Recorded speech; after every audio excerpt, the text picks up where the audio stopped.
오늘은 바울이 오순절 안에 예루살렘의 절기를 지키기 위해서 가는 그 도중에 밀레도라는 곳에서 에베소 교회의 장로들을 청해서 그들에게 설교하는 대목입니다. 오늘 이 대목을 통해서 우리는 사명자의 조건이 무엇이냐, 사명자의 자격이 무엇이냐에 대한 대답을 얻게 됩니다. 첫째로 사명자의 조건은 무엇이냐면 진실한 것입니다. 진실함. 사명자는 진실함이 있어야 합니다. 19절에 보니까 곧 모든 겸손과 눈물이며 라고 말씀합니다.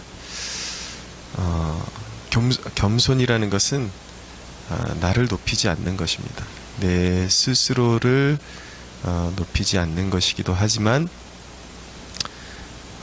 겸손은 또 사람들의 그런 이목을 의식하면서 중심이 흔들리지 않는 것까지를 포함한 것입니다.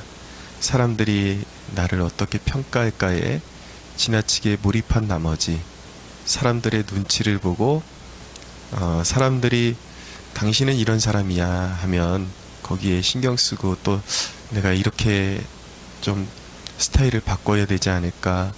물론 자기의 부족한 면을 보고 자기 성찰 하에 회개를 이루면서 자기를 변화시켜 나가는 것은 필요하겠지만 지금 말씀드리는 것은 그런 것이 아니라 분명히 주님 오직 주님의 그 이름에 합당한 영광만을 위해서 사명을 감당하는데 주변 사람들이 어떤 나에 대한 평가를 해오는 것에 대해서 이리 휘둘리고 저리 휘둘려서 결국 사람들 눈치 보느라 아무것도 못하는 것, 이것은 겸손이 아니다라는 것을 알게 되는 것이죠.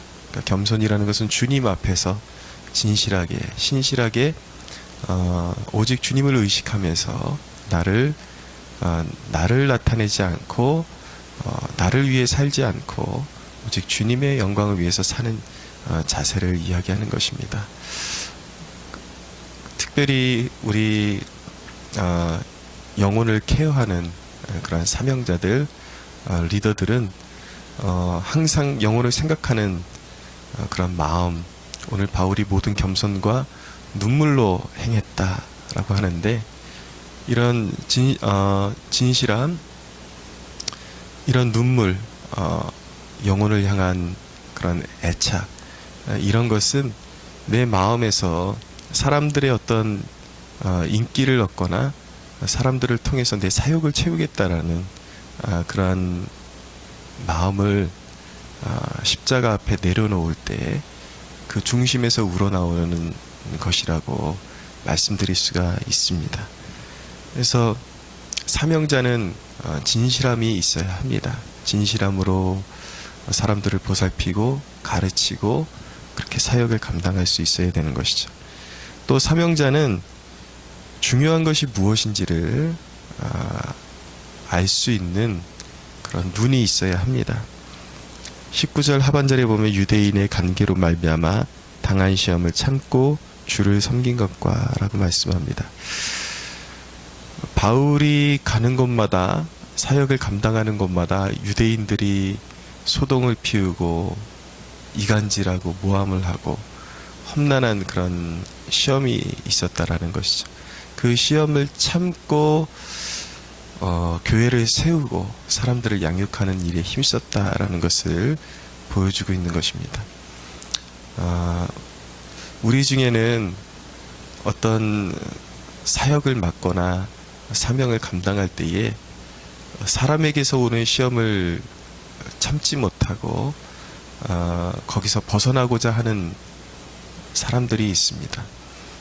항상 가는 곳마다 왜 내가 가는 곳마다 이렇게 나를 괴롭게 하는 사람들이 버티고 힘들게 하나, 그러면서 최고의 그 치유책 그리고 그 문제를 벗어날 수 있는 방법을 간구할 때에 그 자리에서 하던 일을 내려놓고 다른 곳으로 도피하는 그 일이 가장 최고의 방법인 줄 알고 살아가는 사람들이 있습니다.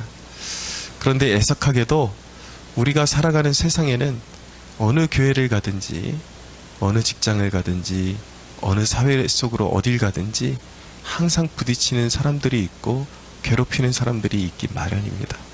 특별히 진리가 전파되는 그곳에는요, 항상 그 진리를 대적하는 세력들이 함께 공존하기 마련입니다.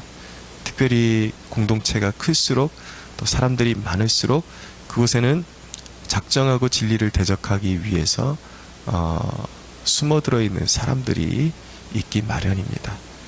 또 자기도 모르게 아직 그 신앙에 대한 깊이를 체험하지 못한 사람들, 아직도 육신의 그 성향이 강한 사람들은요, 자기도 그런 짓을 하는지도 모르고 사람을 괴롭히고 말마다 딴지를 걸고 힘들게 하는 경우들도 있습니다. 그러면 그런 일을 만날 때마다 사역을 내려놓을 것인가, 자리를 박차고 나갈 것인가? 결코 그래서는 안 된다는 것이죠. 결코 그렇게 해서는 열매를 맺는 삶을 살 수 없다라는 것을 알게 됩니다. 중요한 것은 무엇이냐면 왜 거기에 있어야 하는가, 그것을 아는 것이 중요한 것이죠. 왜 시험이 있고 어려움이 있어도 그 자리에 있어야 합니까? 비록 시험이 있지만 하나님께서 맡겨주신 양떼가 있고 하나님께서 맡겨주신 사명이 있기 때문에, 그곳으로 부르신 하나님의 뜻이 있기 때문에 묵묵히 그것을 참고 하나님이 또 다른 길을 열어주실 때까지는 묵묵히 참고 기다리면서 그 일을 감당하는 것이죠. 지구상에 살면서 누구 한 사람 시험이 없기 때문에 그 자리를 지키고 있는 존재는 없다라는 것을 알아야 됩니다.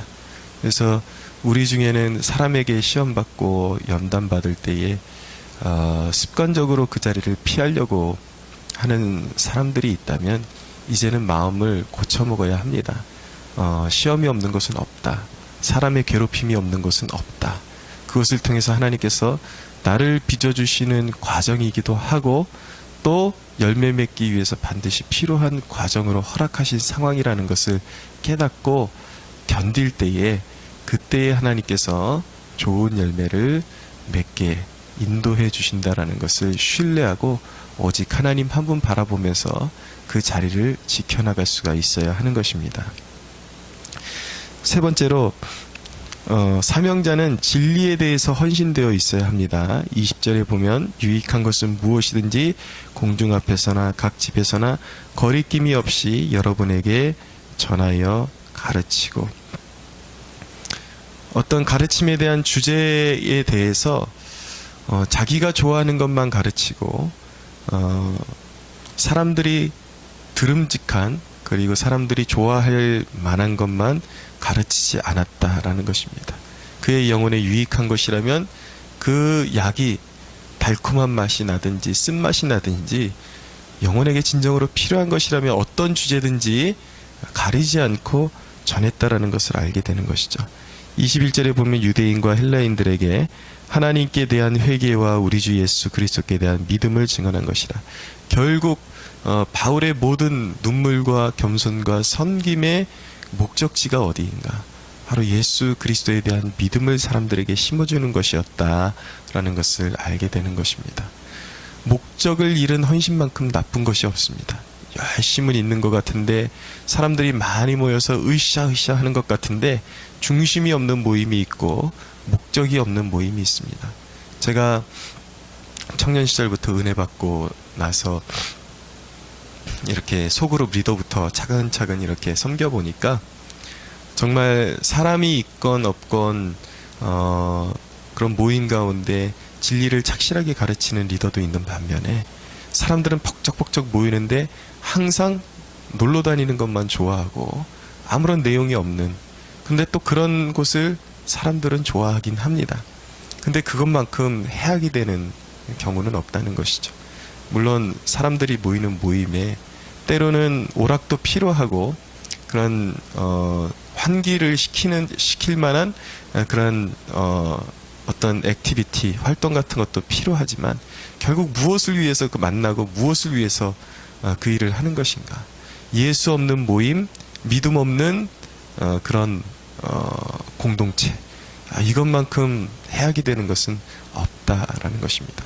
결국 왜 리더를 세우고 왜 함께 모이는가? 결국 예수 안에서, 그 진리 안에서 함께 지어져 가기 위해서, 함께 믿음 안에서 격려하고 하나님의 사람으로 더 온전하게 세워지기 위해서 서로 만나고 모이는 것인데, 그것을 잃어버린 만남, 그런 것을 팽개친 모임은 결국 인본적인 색채를 띌 수밖에 없고, 사람 냄새 나는, 사람 냄새, 죄인 냄새 풀풀 나는 그러한 모임이 되었다가 결국은 서로 상처받고 찢어지고 결국은 그런 일을 당할 수밖에 없다라는 것을 깨달아야 되는 것이죠. 그러니까 사명자는 철저하게 그 어떤 상황 속에서도 결국 바라보는 방향이 그리스도께 대한 헌신과 믿음을 심어주기 위한 마음의 자세를 가지고 있어야 하는 것입니다. 자, 마지막으로 사명자는 무엇에 헌신되어야 되는가? 고난에 헌신되어야 하는 것입니다. 참 인정하기 힘들고 받아들이기 쉽지 않은 대목인 것을 압니다.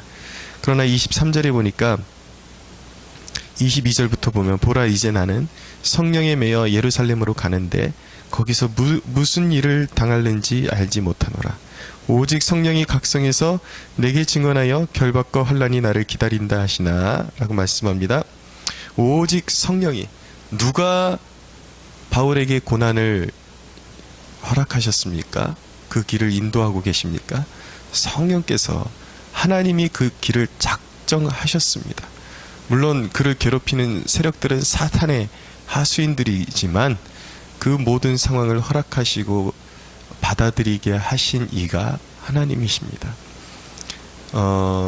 사명자는 성령의 인도함을 받아 살아가는 사람인데, 성령께서 이끄시는 곳에서 만날 고난도 기꺼이 받아들일 수 있는 용단과 순종의 마음이 필요한 것입니다. 여러분, 누가 예수 믿으면 늘 눈에 보이는 축복만 있고 눈에 보이는 그러한 어떤 물질의 축복이나 어떤 이런 것들만 있다고 누가 그러던가요? 하나님께서 그리스도인에게, 사명자에게 허락하신 길은 반드시 고난을 통과해야 하는 길입니다. 특별히 가치 있는 열매를 맺기 위해서는 반드시 맞이해야 되는 길이 연단의 길, 또 시험을 참는 길, 그리고 환난을 통과하는 길을 거치지 않고서는 그 길로 갈 수가 없는 것입니다. 부활로 가기 위해서는 항상 십자가를, 깊은 십자가의 터널을 통과해야 부활을 맛볼 수 있게 되는 것입니다.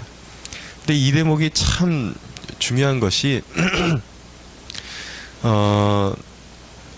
사람들이 그 무의식 중에 건강한 신앙을 가진 사람들조차도 하나님의 뜻이 무엇이냐, 또 하나님이 주시는 축복이 무엇이냐 라는 질문을 던지고 그것에 관한 이야기를 주고받을 때에 항상 자기도 모르게 신앙심의 어떤 깊고 낮고를 떠나서 어떤 그런 눈에 보이는 가시적인 결과물이 있어야 하나님께 축복받은 것이고 또 하나님의 뜻이다라고 말하는 경우가 있습니다.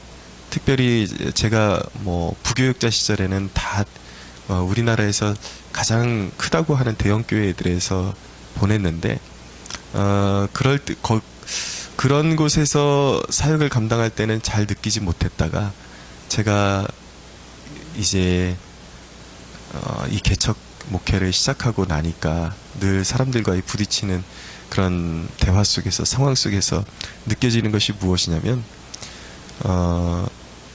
늘 어떤 목회에 있어서 축복이다, 목회에 있어서 하나님의 뜻이다, 이런 것을 그 누구나 다 양적으로 그렇게 계산하려고 하는 그런 성향이 있구나라는 것을 발견하게 됩니다. 이해는 합니다. 왜냐하면 사람이 경험해보지 못한 영역에 대해서는요, 심도 있게 그것을 고민해보고 이야기하기보다 그냥 무의식 중에 있는 자기 생각을 이야기하는 것이기 때문에 그것이 잘못됐다기보다도 그렇게 그냥 자연스럽게 이야기가 나오는 것이죠. 그런데 때로는 그런 이야기들이 개척교회 목회자들을 굉장히 괴롭게 하기도 합니다. 항상 목회가 진정으로 축복받았다면 항상 사람들이 차고 넘쳐야지, 그리고 교회가 커져야지, 그래야 축복받은 것이고 그래야 목회를 잘해서 하나님의 뜻 안에 있는 것이 아닌가. 지금 교회가 이렇게 숫자적으로 정체되어 있고 이런 것들은 그런 것들은 뭔가가 잘못되었기 때문에, 그리고 잘못된 어떤 길 가운데 있기 때문에 그런 것 아닌가? 아니면 목회자가 무언가 목회적인 수단을 잘못 활용했기 때문에 그런 것이 아닌가? 이런 이제 태도로 이런 식으로 거의 받아들이는 경향이 있는 것을 알게 됩니다. 그러면 정말 남모르게 많은 눈물을 흘리면서 금식하며 기도하며 이곳 시간을 보내고 복음을 전파했던 그런 사람의 입장에서는 공감이 되지를 않는 것입니다. 하나님 뜻 안에 살려고 하루하루 몸부림치면서 살고 있는 사람한테 너무 쉽게 이런 부분에 대해서 평가하고 하나님의 뜻이라고, 또 하나님의 뜻이 아니라고 말하는 것. 그러나 여러분, 그것은 오해라는 것입니다. 물론 정말 하나님께서 그 깊은 연단의 터널을 통과하고 성실한 종들에게 좋은 열매를 주신다라는 것, 저 또한 신뢰하고 있고 믿고 있습니다. 그러나 분명히 성경적인 가치관은 무엇인가? 진정한 하나님의 뜻 안에 있는 것을 판별하는 기준은 눈에 보이는 환경이 아니다라는 것을 분명하게 알게 됩니다. 바울에게도 열매가 있을 때도 있었지만 깊은 환란을 통과해야 되는 시즌이 있었고, 착고에 차이고 감옥에 갇히고 그런 날들이 늘 있어 왔다라는 것이죠. 진정으로 이 사람이 하나님의 뜻 안에 있는가? 라는 그 질문에 대한 대답은 그 사람이 지금 당면하고 있는 환경이 말해주는 것이 아니라 그 사람의 태도에 있는 것입니다. 그 사람이 지금 환란 속에 있으나 그럼에도 불구하고 영적인 그런 자태, 제 아내하고 어저께 같이 함께 기도하면서 제가 그런 말을 했습니다. 우리 교회가 지금 어려움이 있고, 그리고 정말 이런 정말 하나님의 그 깊은 돕는 손길이 필요한 시즌에 있는 것은 사실이지만 그것 때문에 절망적인 그러한 이야기들을 사람들에게 결코 하지 말자. 그것이 사람들의 도움을 이끌어내는 것도 아니고 결국은 사람들의 믿음을 떨어뜨리고 사람들의 마음으로 하여금 잘못된 판단만 하게 되는 근거를 만들게 되고, 우리가 이곳에서 목회하면서 결코 사람들에게 구차한 모습으로 그렇게 보이지 말고 항상 믿음을 심어주는 그러한 자세로 살아가자라고 그렇게 이야기를 건넨 적이 있습니다. 그렇습니다, 여러분.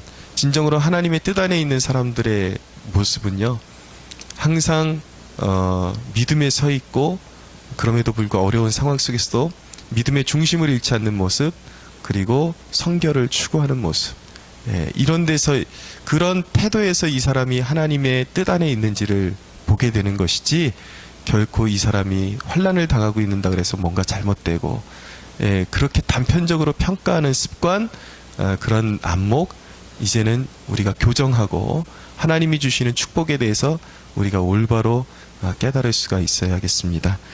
24절에 보니까 내가 달려갈 길과 주 예수께 받은 사명 곧 하나님의 은혜의 복음을 증언하는 일을 마치려 하면은 나의 생명조차 조금도 귀한 것으로 여기지 아니하노라. 주님이 원하시는 헌신의 그 끝은 어디까지인가? 생명을 드리는 것까지인 것입니다. 오늘 이 아침에 바울의 이 고백을 기억하면서 아직도 하나님 앞에 우리가 내려놓지 못한 것은 무엇인가? 생명까지도 내려놓는 것이, 드리는 것이, 그것이 진정한 헌신의 그런 목표인데, 목적지인데, 우리는 여전히 하나님을 잘 섬기겠다고, 헌신하겠다고 하면서 작은 것에도 움츠러들고 주님 앞에 감추려고 하고 드리지 않으려고 하고 내려놓지 않으려고 하는 그 무엇은 무엇인가? 우리가 신앙을 성장하려면 반드시 이런 통찰, 이런 묵상이 끊임없이 내 안에서 이루어져야 하는 것입니다. 아직도 내 안에서 발견되는 우상이 있다면 겸허하게 주님 앞에 내려놓고 내가 좀 더 주님 앞에 나가기 원합니다. 주님 앞에 나의 모든 것을 드리기를 원합니다. 이렇게 고백하고 나아갈 수 있는 저와 여러분들이 되기를 예수 그리스도의 이름으로 축원합니다.